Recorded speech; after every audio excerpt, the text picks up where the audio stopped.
Right, you lot, let's talk Villa, and today we're going to be talking about how Unai Emery might be the man to save João Felix's career. We all know him when he broke through at Benfica as an 18-year-old wonder kid. It hasn't quite worked out for him, most recently missing the penalty that sent Portugal crashing out of Euro 2024. But we're going to look at his career today, look where he might fit into this Aston Villa team, and why Unai Emery might be the man to bring him back to that wonder kid / superstar status. As always, if you are enjoying the content, leave a like as you can see down below, subscribe, click notifications to miss nothing. Let's talk Felix. And we're going to jump straight in to the man himself on FotMob. Now, he's only 24 years of age, which I find crazy because I remember this, he seems like he's been around for ages, but most recently he was at Barcelona. They've decided they're not going to be taking him on. Obviously the 15 minutes he played at Euro 2024 ended in absolute travesty, but we're going to look at his stats from La Liga this season. Obviously playing for Barcelona on loan, he has now returned to his parent club of Atletico Madrid. Now obviously things haven't quite worked out for him in terms of his career in general. He wanted that Barcelona move, it was his dream move, he got it. It didn't quite work out, but statistically it might have, and it's shown that he can still fulfill that promise that we all know he does have. 7 goals and 3 assists in the league. His XG was actually higher, so underperformed his XG, so he should have got around 8 to 9 goals off of 61 shots and 25 on target. 3 assists, slightly outperforming his expected assists. He did play left wing this season, I don't know if it said that at the top. You can see there, mainly played left wing, but also played in a second striker role, which is interesting because that is how Emery sets up his teams. But as you can see there, pass accuracy of nearly 84% as well. I mean, I don't know what he was doing with his crosses. I mean, he was putting them into row Z, clearly. In terms of possession, 29 successful dribbles off of a 36% success ratio, obviously playing on the wing this season, so he's going to be up against fullbacks who are generally, very, very good and very, very quick at defending one-on-ones. 119 touches in the opposition box, and he won 54 fouls. He wins 72% of his tackles though, which is very, very impressive. 113 duels, 50% of his aerial duels, 16 blocks as well. Now, I mean, obviously this is a far cry. I mean, look, you go back to his season where, I mean, this is what got him the move to Atletico Madrid back in the day. This was for Benfica, 15 goals, 7 assists. He was dribbling at a nearly 60% success ratio, all of the touches in the world. And you can see it hasn't quite worked out for him, but he does have that Champions League experience there. 6 goals, 1 assist in that season. If we go to the next season after that, slightly better, 7 goals, 5 assists. So he's always there or thereabouts, and actually gets a lot of goal involvements, both obviously assists and goals. I mean, this was the season that he went on loan to Chelsea, got 4 goals. It wasn't the best time for him, as you can see, 20 appearances, only 4 goals. But then we move on to his FB ref and his in-depth stats per 90 against other forwards in Europe's top 5 leagues, and you'll see it's very impressive. So we jump into, like I say, his per 90 stats in the last 365 days versus attacking midfielders and wingers in Europe's top 5 leagues. And as you can see, there's a lot of green. Now, obviously, this is per 90 stats. We'll move on to the fact that these are actually probably a little bit more accurate for him in a little while. But as you can see, goals per 90 is in the top 10th percentile, especially for non-penalty goals as well. Goals and assists, top 11th percentile there. And then progressive passes received. So he's always looking to receive the ball in the half turn. We know that he's good at with the ball at his feet, nearly in the top 10th percentile for that. In terms of shooting, again, it's all very, very good stuff. His non-penalty expected goals is nearly the top percentile. It's only 1% off, as a matter of fact, and his XG is expected goals, like I say, 3% off there as well. And he doesn't actually take, in terms of shots, 4% off, and then 21% off of the top of the echelon as well, shall we say. And that's actually relatively impressive, 41% shot on target conversion rate. Generally, you're looking at around 50 to 60 for Europe's elite strikers, and obviously he's picked up that new role, taking a lot of shots coming from those wide positions. So that's actually pretty impressive. As you can see here, I don't know if you can see that, 20th percentile in terms of average shot distance. So he's shooting around 15 yards out from goal. So that's nearly on the edge of the box.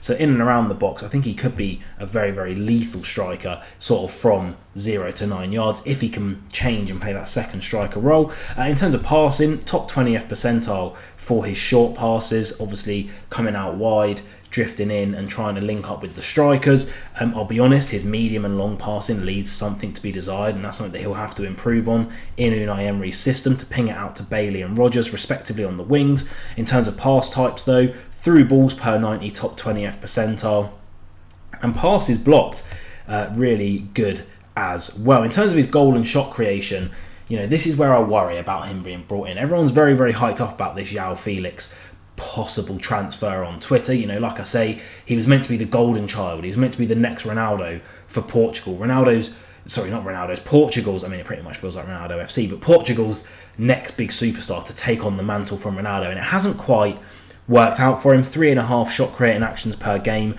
puts him in the bottom 50th percentile against the wingers and attacking midfielders. That's poor. We have to be honest here. Shots that lead to another shot again is really high, but that's a metric that you're never going to go like João Felix has won the Ballon d'Or because 96% percentile for shots that lead to another shot. It's just not going to happen, is it? And defensive actions as well. In terms of pushing the game forward, not very good.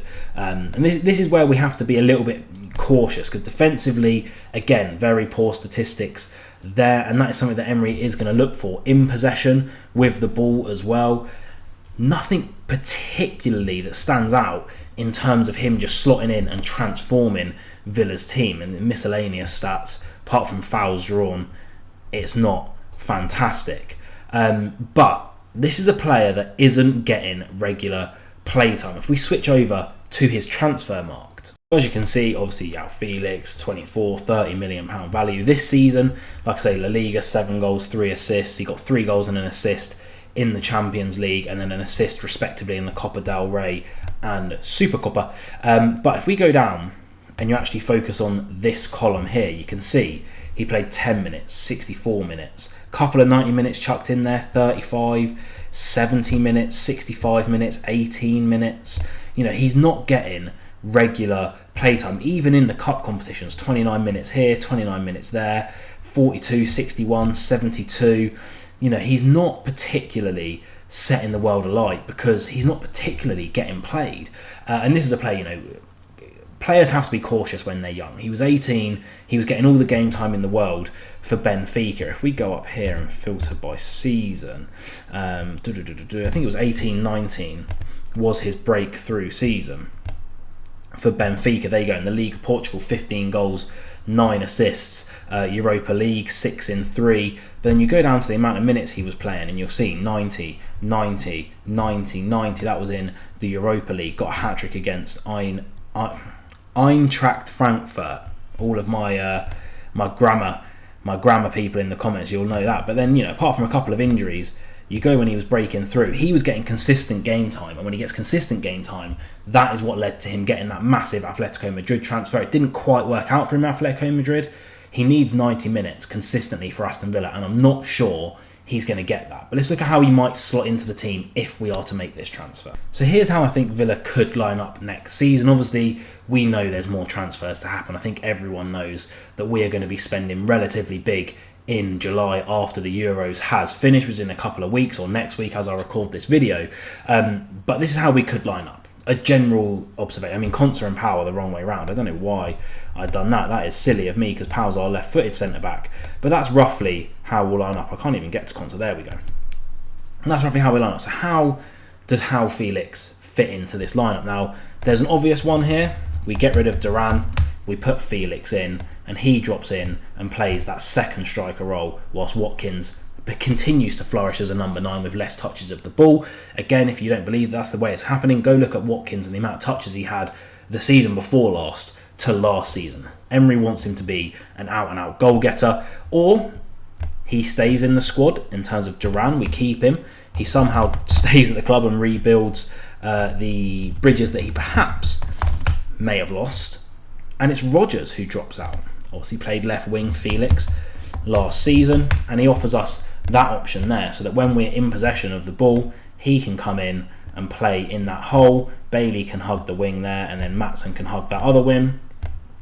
Those guys go into a back three. We've seen Cash be the defensive-minded fullback in our team before. I'm sure we can see it again. And we kind of, in possession, go to that 3-2-1-4 type of fluid interchanging, because again, Felix can interchange with Duran if he wants to go out wide to get the ball, or even if Duran wants to be our focal point, Watkins wants to go out wide to get the ball, Felix and Maatsen can play in that type of role because Maatsen has done it before, or even he allows Tielemans to go forward and Maatsen goes into that double pivot with McGinn, and then those two are completely interchangeable as well. Now, I'm not a football manager, but that's pretty tasty. That's how I think Felix would fit into our team.